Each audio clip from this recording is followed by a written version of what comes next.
Suggestion. This is a technique used by personal development coaches around the globe to stimulate the subconscious mind to achieve happiness one would be after. When your subconscious mind is surrounded and conquered by negative thoughts, this is the best way to reprogram your life. Step 1. First, you must have a written statement of what you need in life. Maybe a short-term goal or a long-term goal. Suppose you need to reduce the mistakes you make at work, or you need to bring more business to the company you work for, or maybe you need to have peace of mind at home. Whatever the preferred outcome, you need to write them properly on a piece of paper. An example would be, suppose you need to make $500,000 at the end of this year. Here's a typical statement you could use. I begin to see ₹500,000 in front of my eyes. I can see the 1,000 notes in bundles wrapped in rubber bands. It's quite amazing how I became this rich using my subconscious mind. I am ready to use this money. I thank my subconscious mind for giving this money. Thank you. Wait. We repeat the most important thing. Never tell this to anyone, not even your closest friend or your family. Scientists have found that the power of these techniques get diluted when you share these with others.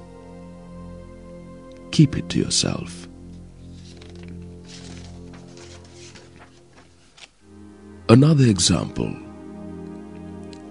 Suppose you need to reduce personal mistakes you make in your office. You could use the following statement. Now, with this written statement, go into some quiet spot, preferably bed at night, where you will not be disturbed or interrupted. Close your eyes and repeat aloud so that you can hear your own words. The written statement.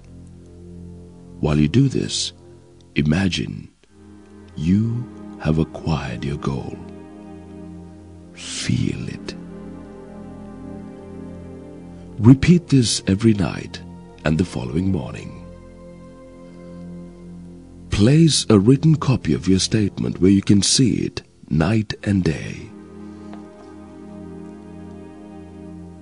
Remember, as you carry out these instructions, that you are applying the principles of autosuggestion for the purpose of giving orders to your subconscious mind.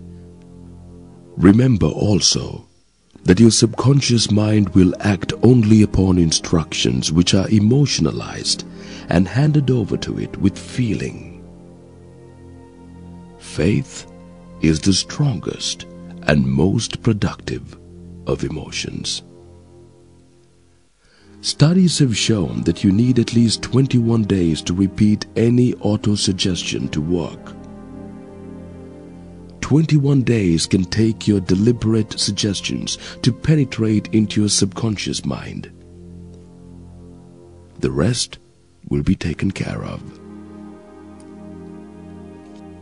Before you begin exploring the magic of your subconscious mind, your mind might need some preparation to receive the magic powers. The preparation is not difficult. It begins with study, analysis, and understanding of 3 enemies, which you will have to clear out. They are indecision, doubt, and fear. These elements are closely related. Where one is found, the other 2 are close at hand.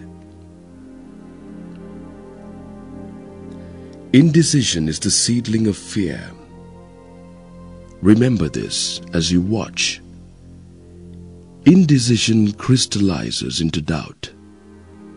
The 2 blend and become fear. The blending process is often found to be slow.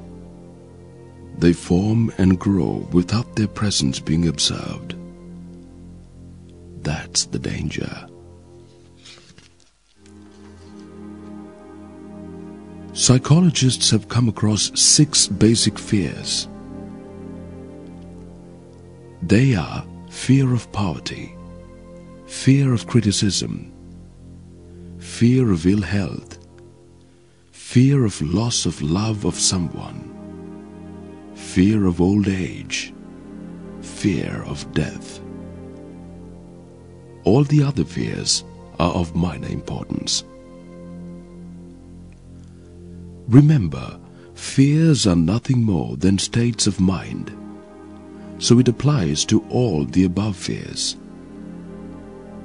The following will be interesting to you.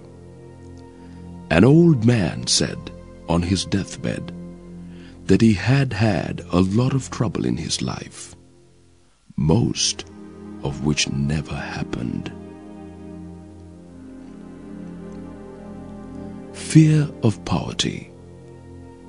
This is the only fear we will discuss in this CD. The fear of poverty is without any hesitation the most destructive of the 6 basic fears. That is why it is placed on the top of the list. It's the most difficult to master. Nothing brings man so much suffering and humility as poverty. Only those who have gone through poverty understand the full meaning of this.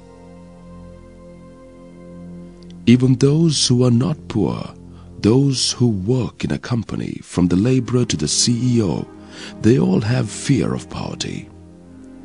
They always think, will I lose my job next month? Poverty may arise when he loses his job. That's why there is so much of stress and tension in working people, irrespective of their rank or the qualifications they hold. Job security is the #1 concern in most industries from a human resource point of view. But remember, it's just a state of mind, nothing else. But it's sufficient to destroy one's chances of achievement in any undertaking.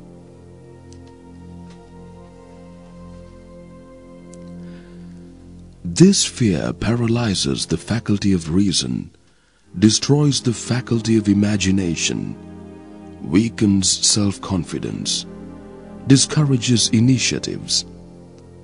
Why? Because you don't want to lose your job, do you? Now we are on to a test to find out whether you have any fear of poverty. If you have any of these symptoms, you are definitely a victim of fear of poverty. Indifference, mental and physical laziness, lack of initiatives, imagination, enthusiasm, and self-control. Indecision, letting others to decide for your life. Doubt, suspect others unnecessarily, no self-control. Worry, usually expressed by finding fault with others, a tendency to spend beyond income, neglect of personal appearance, excessive drinking, nervousness, lack of self-consciousness. Overcaution, seeing the negative side of every circumstance, thinking and talking about possible failures. Procrastination, which is another name for postponing, the habit of putting off until tomorrow that which should have been done last year. If you have these symptoms, you certainly are a victim of fear of poverty. You need immediate attention in handling this fear. Not only handling, perhaps eliminating it completely from your mind.